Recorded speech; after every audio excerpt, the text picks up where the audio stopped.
Good morning class. आज की class में हम लोग जलियांवाला बाग हत्याकांड इस पर चर्चा करेंगे। बच्चों, जलियांवाला बाग हत्याकांड की जो घटना घटी इस पर लेकर आज जो एनटीपीसी में क्वेश्चन पूछे गए उस क्वेश्चन को हम देखेंगे। जैसा कि कहा गया, आज हमारे 10वें गुरु गोविंद सिंह जी का प्रकाश पर्व भी मनाया जा रहा है। तो पहले हमारे सारे बच्चों को गुरु गोविंद सिंह जी के प्रकाश पर्व की लख लख बधाइयां। और हम शुरू करने जा रहे हैं। आज पंजाब की धरती पे जो कांड हुआ, जलियांवाला बाग हत्याकांड, उस पर आज हम चर्चा करेंगे बच्चों।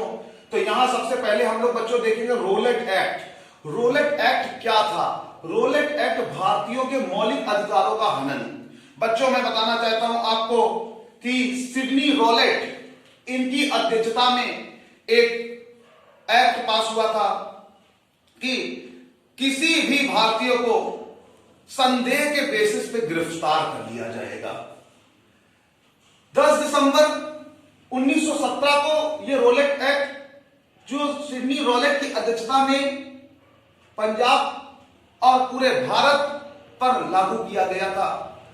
तो यह जो कानून आया कि अगर किसी भी भारतीय को संदेह होगा कि नहीं ये भारतीय है और ये कहीं अखबार लेके कहीं जा रहा है और ये कहीं भगत सिंह को कोई सूचना दे सकता है या लाला लाजपत राय को कोई सूचना दे सकता है, तो ऐसे व्यक्ति को हम जेल में बंद कर देंगे। बच्चों, इसे काला कानून कहा गया। बिना दलील, बिना वकील, बिना अपील का कानून कहा गया। क्यों? क्योंकि बिना वारंट के आप क्या कर रहे थे? भारतीयों को गिरफ्तार कर रहे थे। हमारे न्याय व्यवस्था में कहा गया है किसी व्यक्ति की गिरफ्तारी तब होगी जब उसके नाम का वारंट जारी हो जाता है। ये बिना वारंट के आप गिरफ्तार करोगे? उस समय पंजाब के गवर्नर जनरल डायर जो थे, उनके नेतृत्व में यह कानून पास किया गया। यह कानून 18 मार्च 1919 को पास हो गया और 6 अप्रैल 1919 को भारतीयों ने एक देशव्यापी हड़ताल करी, जिससे क्या हम इस कानून का क्या करेंगे? विरोध करेंगे। हम इस कानून को अपने यहां लागू नहीं करेंगे। पंडित मदन मोहन मालवीय के नेतृत्व में जुलूस निकाले गए, लाला लाजपत राय के नेतृत्व में सभाएं की गई कि नहीं, किसी भी सूरत में पंजाब की धरती पर रोलेट एक्ट लागू नहीं होने देंगे। लेकिन जबरदस्ती अंग्रेजी हुकूमत ने रोलेट एक्ट को पास करा दिया 18 मार्च 1919 को। इसी एक्ट को लेकर के 13 अप्रैल 1919 अमृतसर के जलियांवाला बाग में एक सभा रखी गई। बच्चों, मैं बताना चाहता हूं आपसे, हमारे पंजाब में उस दिन बैसाखी का पर्व था और कहते हैं पंजाब प्रांत में जब छुट्टी का दिन होता है तो हमारे बच्चे, हमारे बुजुर्ग लोग, हमारी माता बहनें, हमारे भाई लोग, सब लोग पार्क में उत्सव मनाने के लिए इकट्ठा हुए थे। क्यों? क्योंकि वो बैसाखी का मेला लगा हुआ था पार्क में, जो हमारा जलियांवाला बाग था। बच्चों, 150 सैनिकों के साथ जनरल डायर वहां आ गए थे। किसी ने उन्हें खबर दे दी थी क्या कि जलियांवाला बाग में एक सभा हो रही है रोलेट एक्ट के विरुद्ध। जनरल डायर ने उस दिन पूरे पंजाब प्रांत में कर्फ्यू लगा दिया और क्या कहा कि कोई भी ऐसी सभा नहीं होगी। लेकिन सभा हो रही थी, उसके विरोध के लिए 150 सैनिकों ने बख्तरबंद गाड़ियों में आकर के हमारे जो बैसाखी के मेले में जो लोग एकत्र हुए थे उन पर गोलियां चला दी। निहत्थे लोग गोलियों का शिकार हो गए और बच्चों 379 लोग मारे गए। वहां पर छोटे छोटे बच्चे, छोटी छोटी हमारी बहनें, जिनके जहां गोली लगी वो वहीं गिर गए। बच्चों, मैं आपसे कहना चाहता हूं कि उन छोटे बच्चों का क्या कसूर जिन्होंने तो अभी दुनिया ही नहीं देखी थी। हाइस डायर, जो जनरल डायर था, इसने हमारे छोटे बच्चों को त्योहार के दिन मार दिया। पूरे पंजाब प्रांत में अमृतसर की धरती खून से लथपथ हो गई बच्चों। वो अमृतसर जो स्वर्ण मंदिर है, जहां जो पुण्य भूमि है हमारे सिख संप्रदाय के लोगों का, हमारे सिख भाइयों का पवित्र स्थल है, वो बैसाखी के पर्व के दिन खून से लथपथ हो गई बच्चों। जिन घर में खुशी का माहौल था वहां मातम हो गया।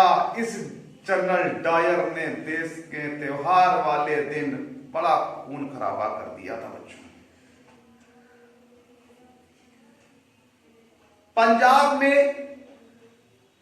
जनता में इस जलियांवाला बाग हत्याकांड के प्रति आक्रोश था।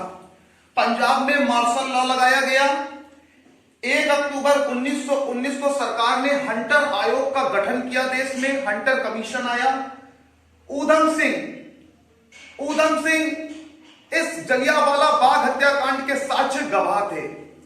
उन्होंने ये पूरी घटना देखी और प्रण किया कि जनरल डायर, जब तक मैं तुम्हारा नरसंहार नहीं कर दूंगा तब तक मैं चैन से नहीं बैठूंगा। 1924 में गदर पार्टी में शामिल हुए और भगत सिंह के नेतृत्व में कार्य किया।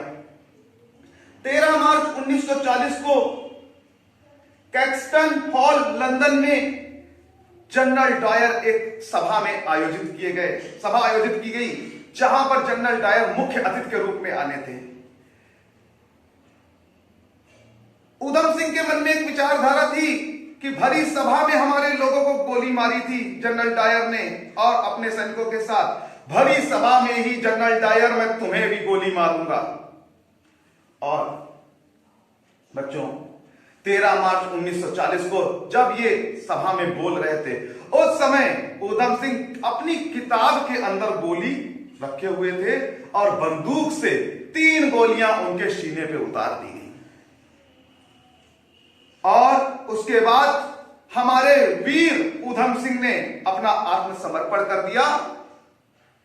बच्चों, कोर्ट में मामला चला और जब ऊधम सिंह से पूछा गया, आपने जनरल डायर को मार दिया, इनकी वाइफ भी थी वहां पे, उनकी पत्नी भी थी, आपने उन्हें भी मार सकते थे, क्यों नहीं मारा? हमारे ऊधम सिंह ने जो विचार बोले, वो विचार बच्चों भारतीय इतिहास में अमर हो गए।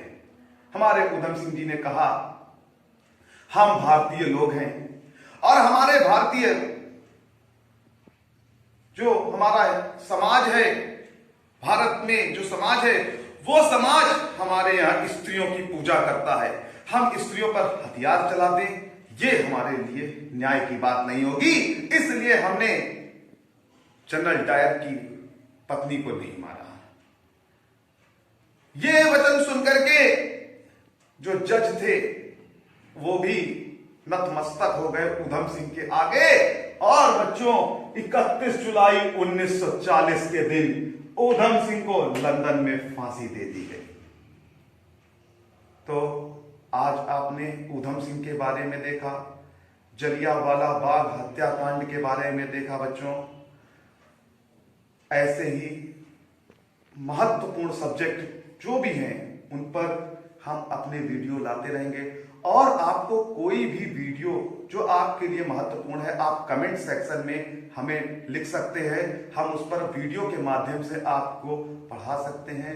आप हमारे चैनल लेट्स क्रैक इट को लाइक करें, शेयर करें, सब्सक्राइब करें। Thank you class.